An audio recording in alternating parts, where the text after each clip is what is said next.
Well, it's that time of the year, most distinguished patrons of this channel. It is free boot allowance time. So let's talk about what's in this box. So it's been about 1 year since I've done a boot review. Well, basically because it's generally based around when I get a boot allowance. And guess what? That came in. So therefore, I picked up a new pair of boots. And for the first time in, I don't know, 12 or 14 years, I decided to buy a different pair of boots than what I normally buy. And if you're wondering what I normally buy Thorogoods mock toe in a size 14 wide, which is what I wear, and these things wear like iron. And the truth is, I still have 2 unused pairs from previous boot allowances that I haven't gotten to because the ones I'm wearing right now simply have not worn out yet. So rather than buying another pair to sit on the shelf waiting to be used, because these things last me at least a year of solid use every day, I decided to get something a little bit different, and that's where this Timberland Pro Boondock, it's called, boot comes into play. Now, I'll be honest, I've never owned Timberland Pro like this series. I bought a pair of Tims, as they're called, a long time ago and wore them out in like, I don't know, 3 months because it was their cheaper boot that was more or less a style boot to where it looked cool, but it wasn't really meant for work. What I've heard about this guy is that it's more suitable for actual work and they last pretty decent. And I won't be able to give a final review on that for at least 6 months of use, which I'm going to put these through the test and come back in the future and talk about it. But with all that said, let's open this up and take a look at what you get. So the only pair of boots that I've owned in the last decade that are anything similar to this were a pair of Irish setters that are insulated, like super insulated and waterproof. And I still own those and use those occasionally in winter, and they work great. This is definitely a drastic departure from a boot that I normally wear because, like I said, I wear the Thorogood mock toe literally year-round. And of course, fall on my ass on ice while wearing them too. But hey, bad habits are hard to break, right? They're just so comfortable that, you know, I hate to try anything else out. And hey, this is a new year and new thoughts at doing things, so it doesn't hurt to try something new. But anyways, this is a 6-inch boot, so they make it in an 8-inch, and I put those on and it just seemed like they would be overly hot, so I kind of made a pass on that. The sole on these things is far more aggressive than what I'm used to, which that's a good thing in winter and maybe on mud. The downside I think I'm going to have with this is because I'm in mud fairly frequently, cleaning all the crap out of these is probably pretty hard. So yeah, you have more traction, but then the cleaning of it sucks and you're just going to track it in the house. So that's something I'm a little bit worried about. These are a composite toe. I generally wear steel toes. I have worn composite toes. I don't generally have an issue with either one of them. I have found that a lot of the composite toe boots out there have more toe room than the steel toe. And that's one of the reasons why I actually bought this. Wasn't the composite toe, but when I put this sucker on, it actually has a lot of room in the toe area as well as on the sides, far more than the moccasin toe that I generally wear. And that's actually a good thing because if you're like me and have really big feet, because, well, I wear a 14 wide, this, you're probably going to find a lot more roomy than most boots out there. And before I bought these, I tried on probably 15 different pairs of boots, and by far this had the widest area around the toes of any of them. Now, I know that they make boots out there with super wide, like, I don't know, 4E wide boots, and that is excluding those because, I mean, they're really hard to find. But of conventional, just normal wide width, this is no doubt the most toe room I've ever had in a conventional boot. Now, this does have a stitched welt. That may just be for looks and it might not be functioning per se. Looking at this, I don't think that this can really be resold, which is kind of a bummer.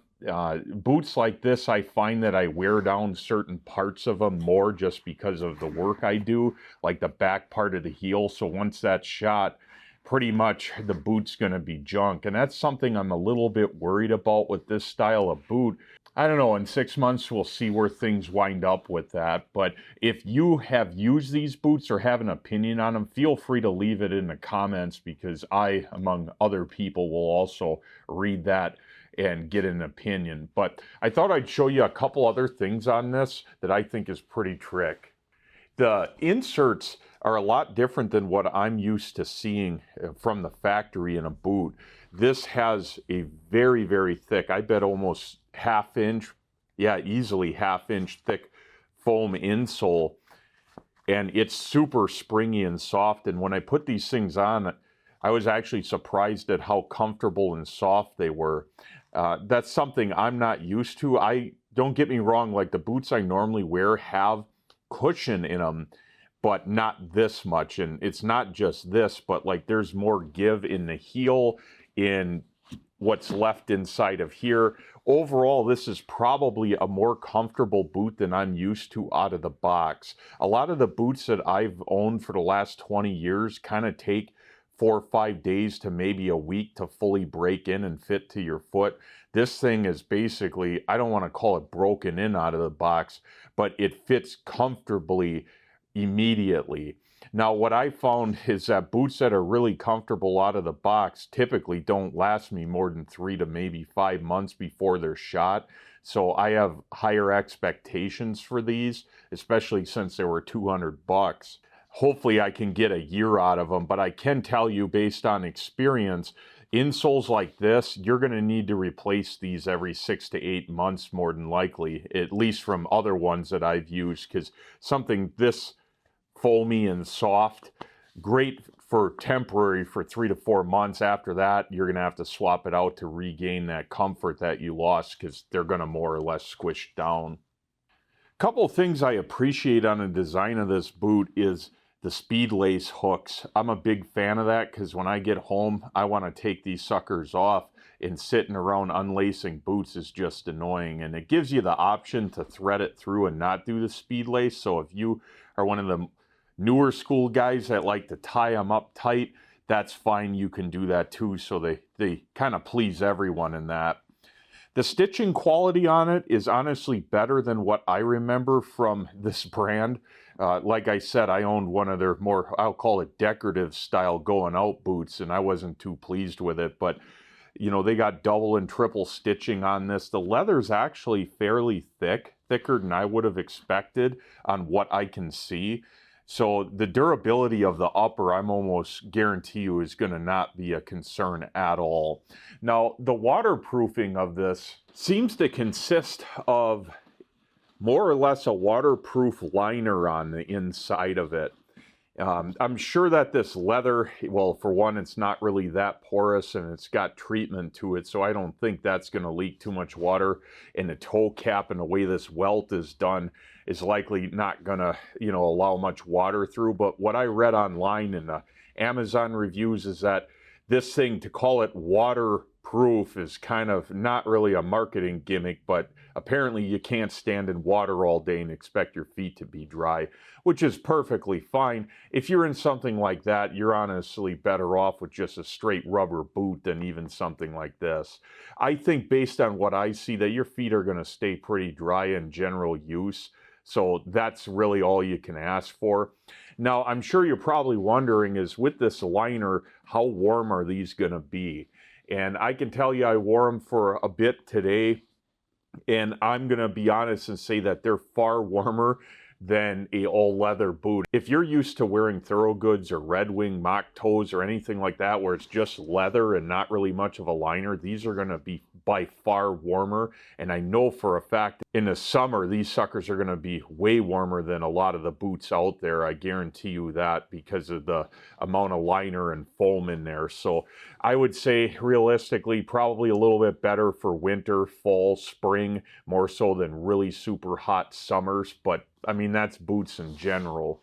So they claim 14,000 volt electrical safety compliance with this, which I'll be honest with you, if you got 14,000 volts lying around loose, I think that the safety that this has is the least of your concerns, and that it probably isn't going to save you. So that's something to keep in mind. I always kind of laughed at some of the electrical safety compliance because, I don't know, I don't want to call it lies because it does likely pass a test for that. But I just find that, like, I don't want to say that it gives false hope because, hey, just because you put these on doesn't mean you should have your hands in a breaker panel at 240 volt, let alone 14,000. So kind of funny at that, but you know, you got to read between the lines on that, I guess. They can't claim certain things because of the lawyers, so they do a test to see how electrically resistive this is, and then, you know, slap a stamp on the box, and I don't know, it's not going to save your life. So if you're an idiot, be smart about it, right? So I put the boots on here, taking pictures for my OnlyFans site later. Just kidding about that. Anyways, these are definitely warmer than traditional work boots in my experience because of the layers that are in there, which is good. Again, I think these are far more suitable for winter work than typical construction site boots. One of the things I really like about them is how flexible the toe and the sole is out of the box. And I checked that at the store because that was a concern of mine looking at these online. Yeah, is that if this isn't flexible in here, what ends up happening is that when you kneel down and have your foot flexed, it puts a lot of pressure through your foot, like on your big toe joint, and after a while that just really, it gets to you, it hurts your feet. And due to how much room in the width here and up here, I can flex this sucker and I don't even have much pressure at all on my foot right now. So if you have issues where you can't flex your toe up and you're doing a lot of kneeling work, you seriously might want to look at this pair because of how much room is through here. Case in point, when you look at my typical boots here, see how much this is pushed off to the side? That's because my foot is actually wider than what this would normally would fit in here. But the nice thing is, because these are all leather, the leather just molds to your foot and it fits comfortably and there's no problems. This also is very flexible, much like these boots, so they're comfortable. The downside is most boots out there are not wide like this and they're not going to flex as much, so you wind up getting really bad pressure points on your big toe joint and stuff, and it's just, who wants to buy a $200, $300 pair of boots and a month in find that you can't wear them for your work? And that's the hardest thing for me because I got big feet and whatnot, like probably a lot of you guys do, is finding boots that are actually comfortable in the long run. If you're active, it sucks. And these surprisingly they're better than any other boot that I tried on at the store. And I tried on Ariats, I tried on even other Thorogood ones, and this was it. Like, this was my only option. It was this or buying another pair of Thorogoods. Weight-wise, they're surprisingly, I would say, not that much more heavy. Just picking them up here, they feel maybe slightly more heavy, which is kind of, I don't know, takes me for a surprise on that one because these things are actually, like, physically a lot larger than my standard boots. So it must be partially the composite toe helping out with cutting the weight, because I mean, this thing has no liner in it. It's just straight leather. And I just put a insole set in here because I wore out the original ones. But these things, yeah, I don't know, they're not that much heavier. So if you're used to boots like this, going to something like this, I don't think would be that big of a deal for you, which is good. I hate going to something new and then not having stuff fit right. So yeah, based on what I'm seeing here, I think these suckers probably will last me, hopefully, at least 6 months. I'd prefer more than a year, but I'll come back in 6 months and give an update on these after they've eaten many 7018 slag peels and sparks and stuff, and see how well they've held up compared to my good old trusty. But I don't know, I think based on what I see here and from wearing them, I didn't get totally screwed out of $200. And I'll tell you what, it is so easy to do that now. There's so many boots in that $150 to $200 category. It's kind of hard to find a legitimate work boot that might last, and this is probably one of the few of them that might. So if you've used them, or have an opinion on it, feel free to share it. And then, hey, if you have a boot that you really like, that you're going to recommend to people, put it in the comments. There's a lot of people that watch videos like this that are looking for decent boots and not to get ripped off. So, you know, comments from reliable sources, aka not people who get free boots for testing, are probably worth far more, if you know what I mean. So anyways, thanks for sticking around for the video. Good luck with your boot purchase, gentlemen.